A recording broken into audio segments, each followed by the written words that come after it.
15 sekund.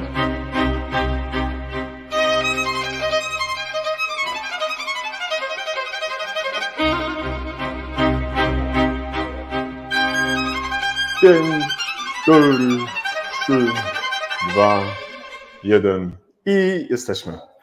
Drodzy Państwo, dzień dobry. Po raz kolejne wejście w studio tutaj, bardzo na żywo, w Grudziądzu z hotelu Rudnik w ramach 10. Sympozjum Ratunkowego. Bardzo się cieszę, że jesteście Państwo nadal z nami w naszych mediach społecznościowych.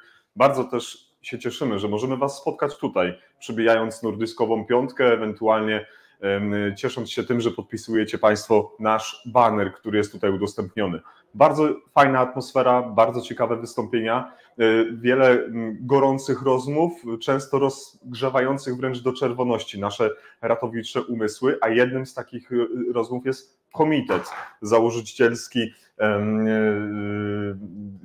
czego powiedziałem? Chciałem powiedzieć komitet założycielski samorządu ratowników medycznych. Podpowiada mi sam przewodniczący tego komitetu Mateusz Komza, którego bardzo serdecznie witam. Przepraszam za tą pomyłkę, ale sporo się dzisiaj dzieje i dziękuję, że mnie uratowałeś. Bardzo fajnie. Mateusz, cieszę się, że przed ministrem, przed liderami naszego systemu PRM-u w Polsce przedstawiłeś fakty związane z komitetem i z tym, na czym teraz, tak bym powiedział brzydko, stoimy.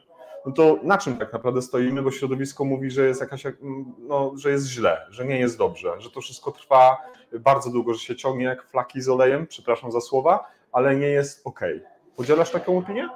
No patrząc, gdybyśmy oceniali czysto matematycznie, to oczywiście jest ten zastój, ale on jest spowodowany, wszyscy o tym też wiedzą, też ta kwestia dzisiaj wybrzmiała i z ust pana ministra i z moich, że jest to związane z rozwiązaniem już teraz problemu przetwarzania danych osobowych w spisie ratowników medycznych. Jeżeli pozwolisz, to ja 2 słowa powiem, o co chodzi w tym sporze w ogóle. Na niej postaw problem, jakbyś mógł go wyjaśnić. Na czym problem polega? Problem polegał na tym, że ustawa o zawodzie była niedopracowana i brakowało tam zapisów wprost mówiących o tym, kto może przetwarzać, kto jest administratorem danych. My ten problem żeśmy zgłosili i długo trwało, aż Ministerstwo Zdrowia jeszcze w starym kierownictwie podeszło w ogóle do tego tematu i spróbowało go rozwiązać. Tak naprawdę dopiero nowe kierownictwo spróbowało wspólnie z nami ten problem rozwiązać. Znaleźliśmy rozwiązanie pozalegislacyjne, które wymaga też procedowania, a wiemy, że w administracji to nie jest tydzień czy 2, tylko kilka tygodni. Stało się troszeczkę dłużej, aczkolwiek na to wpływu ani komitet, ani środowisko za bardzo nie miało. Tym bardziej, że to Ministerstwo Zdrowia zawierało porozumienie z Centrum E-Zdrowia na powierzenie przetwarzania danych, więc to całkowicie poza środowiskiem. My czekaliśmy z utęsknieniem, non-stop byliśmy w kontakcie z panem dyrektorem Bydłoniem, dyrektorem Departamentu Dialogu Społecznego, i czekaliśmy na te dobre wieści, które dzisiaj pan minister przywiózł do Grudziądza. I one są rzeczywiście dobre, czy to jest takie wystąpienie ministerialne w ramach obecnego czasu i żeby ewentualnie ukłonić się środowisku, czy rzeczywiście widzisz w tym dobrą wiadomość, która jest realnie coś warta? Znaczy, jeżeli faktycznie porozumienie zostało podpisane, to nam otwiera w ogóle drogę do wszystkich etapów tworzenia samorządu, tak? Bo będziemy mogli rozpocząć spis, bo my ciągle od listopada czekamy tak naprawdę. Bardzo długo to trwa. Tak, w listopadzie mieliśmy praktycznie wszystko gotowe i czekamy, żeby rozpocząć spis. Jeżeli to porozumienie zostało faktycznie zawarte, czekamy na oficjalny dokument potwierdzający ze strony ministerstwa ten fakt, to jak ja tylko to dostanę, to ja zwołuję posiedzenie komitetu organizacyjnego, mam 7 dni, muszę 4 dni wcześniej i na tym posiedzeniu my już podejmiemy uchwałę o terminie rozpoczęcia spisu. Także to już są raczej tygodnie, aniżeli dni. Także to już, mam nadzieję, w końcu nastąpi. No właśnie, tak jak ten problem, który postawiłeś, nie dało się tego przewidzieć, nie można było się zastanowić, że to może wyjdzie. Dlaczego to pytam? Żeby się nie okazało, drogi Mateuszu, za chwilkę, że powstał kolejny problem, który znowu nam legislację wydłuży, bo wiemy, jak wygląda prawo proceduralne. Ty jesteś jednym z najlepszych ekspertów w tej dziedzinie w Polsce i tego nikt tobie nie odbierze, ale czy jesteśmy pewni, że już nas nic nie zaskoczy? Pewnym nie można być nigdy na 100%, tak? Natomiast przynajmniej nie identyfikujemy już takich ryzyk, które mogłyby nastąpić. Wypowiedział się Urząd Ochrony Danych Osobowych, czyli najwyższa instytucja, która jest gospodarzem ustawy o ochronie danych osobowych, więc tutaj nie powinno być już, wydaje mi się, problemu. Był sztab prawników z Departamentu Prawnego Ministerstwa Zdrowia, więc ja nie sądzę, że tutaj się coś nowego w zakresie przetwarzania danych może pojawić. Czy można było to wcześniej zidentyfikować? Pamiętajmy, że pierwotnie administratorem tych danych miał być minister zdrowia. I oczywiście problemem było od zarania dzieł, że nie było tych zapisów w ustawie, ale Nikt z poziomu ówczesnego kierownictwa nie zgłaszał tego problemu. No my to przyjęliśmy jako, że tak powiem, z dobrodziejstwem inwentarza, no bo skoro prawnicy i urząd i inspektor ochrony danych Ministerstwa Zdrowia mówi OK, to my będziemy administratorem, my dostaniemy upoważnienia, tak było zapisane w dokumentach, aż poprosiliśmy o te upoważnienia. I wtedy nagle ten problem, że tak powiem, wyrósł jak grzyby po deszczu, także taka była historia i tak to wygląda. No i oceniając to na pewno z boku, osoby, które czekają na wydanie prawa wykonywania zawodu, na książeczkę doskonalenia zawodowego. Tak, no to na pewno wygląda tak, że to się strasznie ciągnie, tylko to pamiętajmy, że to nie jest czas, który jest po stronie komitetu organizacyjnego, bo my przecież jesteśmy z tym gotowi, tylko no, nikt też, wydaje mi się, nie chciałby, aby kogoś dane były przetwarzane przez osoby nieuprawnione, tak? Nikt nie chciałby zapłacić kary 100 000 złotych czy 200 za błędne przetwarzanie tych danych. To są oczywiście bardzo takie już głębokie zapisy różnych ustaw, no tylko takie jest życie, no musimy też działać w oparciu o ramy prawne, pomimo tego, że no też byśmy chcieli już pewne prace, żeby one szły szybciej i żeby już były nawet zrealizowane.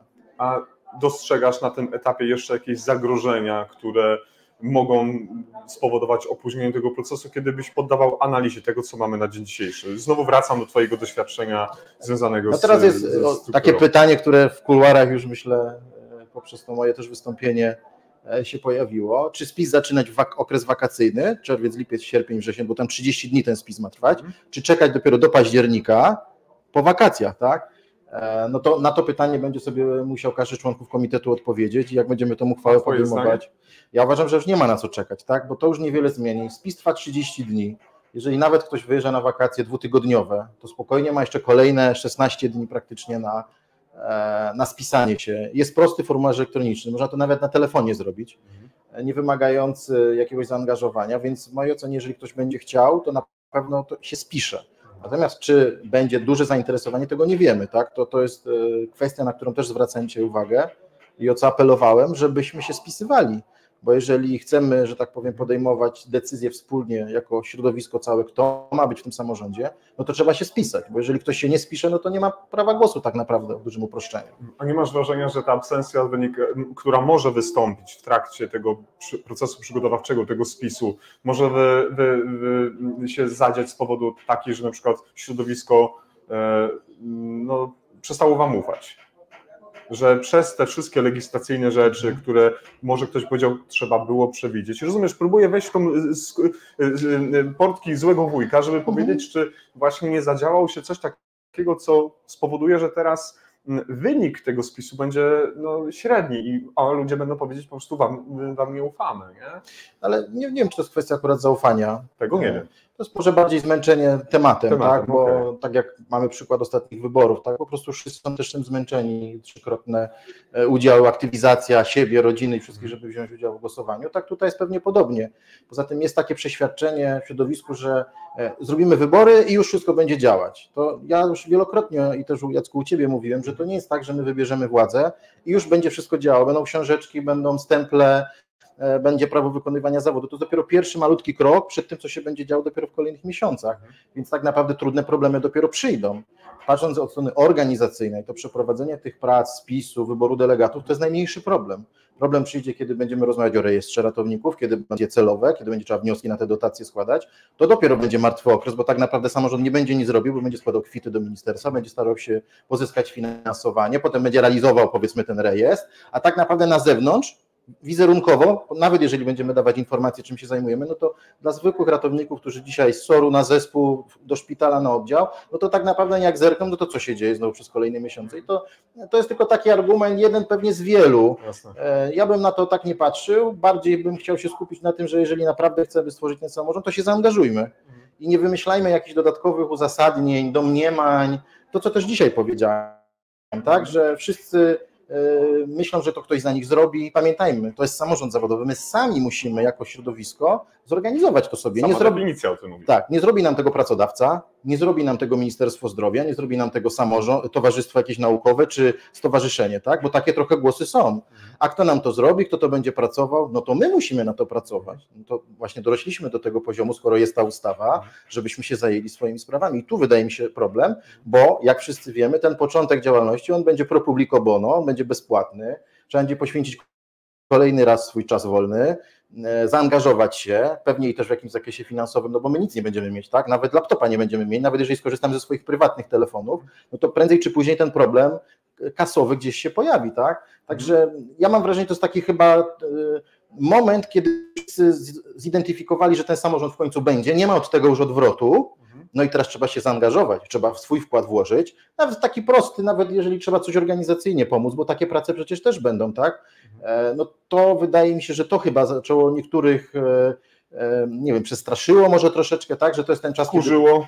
Tak, że będzie decyzja, trzeba będzie zacząć działać, trzeba będzie pracować, bo w końcu zaczną nas też wszystkich rozliczać jako środowisko, tak? Więc ja bym nie upatrywał, że straciliśmy zaufanie, ponieważ w mojej ocenie nie wykonaliśmy nic, informowaliśmy na każdym kroku o każdym kroku. Cała korespondencja była publiczna tak naprawdę w momencie, kiedy czy podejmowaliśmy jakieś uchwały, zresztą sam widziałeś, jest na stronie, Jasne. czy wszystkie pisma do Ministerstwa Zdrowia, wszystkie odpowiedzi, wszystko jest publiczne. Więc nie upatrywałbym tutaj takiego kierunku. Jeżeli taki jest odbiór, no to tak jak wiemy wszyscy, no, w każdym projekcie jest jakaś grupa osób, która jest niezadowolona i jakieś tam argumenty przytacza. Ja chętnie z nimi się zderzam, zresztą rozmawiamy na ten temat.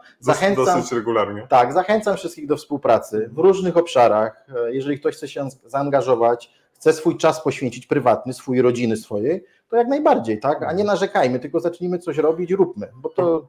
Powiedziałeś o finansach. Jaki powinien w Twojej ocenie, jaki może być budżet, który będzie potrzebny do tego, żeby samorząd funkcjonował w skali roku? Weźmy, powiedzmy, dysponenta ZRM-u, wydana stacja na przykład ma ileś milionów złotych. To w Twojej ocenie, jakie to są koszta z punktu widzenia administracji, tego wszystkiego, co jest Tobie bliskie, bo podkreślam raz jeszcze, wiele lat w tym siedzisz. Mówimy o kilkudziesięciu tysiącach złotych rocznie, mówimy o kilkuset tysiącach, bo powiedziałeś o dotacjach celowych, jakoś te pieniądze trzeba będzie zdobyć, a mamy tylko 10 zł składek, tak? Zgodnie z ustawą. No to jak? Ile hajsu trzeba mieć na to wszystko? Nie chciałbym konkretnych kwot podawać. Myślę, że lepiej podam jakiś przykład, który pomoże osobom, które potrafią mnożyć i dodawać, oszacować taką kwotę. Weźmy jedną osobę, która miałaby obsługiwać sekretariat z najniższym wynagrodzeniem, przenośmy sobie to przez 12 miesięcy, najniższego wynagrodzenia brutto po stronie pracodawców. To jest w ogóle minimum, żeby cokolwiek się zaczęło dziać. Nie mówię o siedzibie, o wynajęciu jakiegoś pomieszczenia, no bo wiadomo, że nie będziemy tego w mieszkaniu swoim mieli, także to jest rząd raczej set tysięcy przy jednym pracowniku, tak? Bo pamiętajmy, że do tego są koszty, które trzeba, jakiekolwiek usługi, ja nie mówię o kupowaniu nawet jakiegoś sprzętu, ale jakiekolwiek usługi, które musimy mieć, tak? Mamy rejestr prowadzić, no to są już w ogóle duże kwoty, tak? To już są kwoty, które idą w setkach tysięcy, nawet jeżeli to będzie usługa, bo sumarycznie jak policzymy, że my ten rejestr mamy prowadzić przez nieskończoność tak naprawdę, no to jak policzymy sobie kwoty za miesięczną usługę, to w końcu nazbieramy i na budowę tego rejestru tak naprawdę od zera. Także to są na pewno kwoty, które trzeba bardzo szczegółowo policzyć. I to jest też element, o którym dzisiaj mówiłem, że tworzenie samorządu to nie jest tylko wydawanie książeczek, tylko to będą wnioski o dotacje, trzeba to wtedy tam bardzo dokładnie policzyć i z takim wnioskiem się zwrócić do Ministerstwa Zdrowia. Ten wniosek będzie poddany ocenie merytorycznej, tak? I to jest problem, który w mojej ocenie jest problemem naszym jako środowiska, bo bardzo niedużo ludzi ma doświadczenie w tym zakresie, tak? I ja wszystkich zachęcam, kto gdzieś czymś zarządzał, kto realizował jakiś projekt mały, większy, bo on ma doświadczenie, on będzie na pewno taką cegiełką i wkładem, bo na pewno jedna, czy dwie, czy trzy osoby tego nie zrobią. To jest w ogóle niewykonalne. Każdy, kto jakieś tam projekty mniejsze czy większe również robił, to o tym wie. To jaki zespół powinniśmy mieć w najlepszym takim wydaniu, w najlepszej fantazji? Jaki byś ty rekomendował? To ma być 30 osób, 20? Ja jestem za rozwiązaniami takimi, które nie budują bardzo dużych zespołów, tylko raczej... Trudno nimi zarządzać? Trudno nimi zarządzać, są kosztowne bardzo. Lepiej, jeżeli mamy osoby, które mają różnego rodzaju kompetencje z różnych obszarów, tym bardziej, że te działania, czy to przy budowie samorządu, czy potem już przy jego działaniu, to wiele tych prac będzie takich sinusoidalnych, raz będzie więcej tej pracy, raz będzie mniej w danym obszarze. I jeżeli pakujemy daną osobę do szufladki i ona tylko jest od tego, no to tak naprawdę w mojej ocenie i jest ze szkodą dla tej osoby i dla organizacji, bo nie wykorzystujemy różnych kompetencji u danej osoby i ta osoba też się nie rozwija, no bo jak jest tylko od odbierania telefonów, no to chyba nie tak to powinno wyglądać. Także nie wiem, no to jest kompetencja Krajowego Zjazdu Ratowników Medycznych. Fajnie, gdyby osoby, które zamierzają kandydować na kandydatów, na delegatów, będą później delegatami, taką analizę, takie dyskusje w swoim środowisku też przeprowadziły i przyjechały z jakimiś wnioskami, bo na pewno będzie konstruktywniej na ten temat rozmawiać, ale tak jak mówię, no to są szczegóły i kompetencja już tak naprawdę Krajowego Zjazdu. Na pewno to nie może być kilkuosobowy zespół, szczególnie w początkowej fazie, kiedy będzie bardzo dużo rzeczy do zrobienia, bardzo duże oczekiwania, a tak naprawdę niewiele będzie można zrobić. Podsumowując naszą rozmowę, z czym każdy z nas, ratowników medycznych, po opuszczeniu hotelu Rudnik w temacie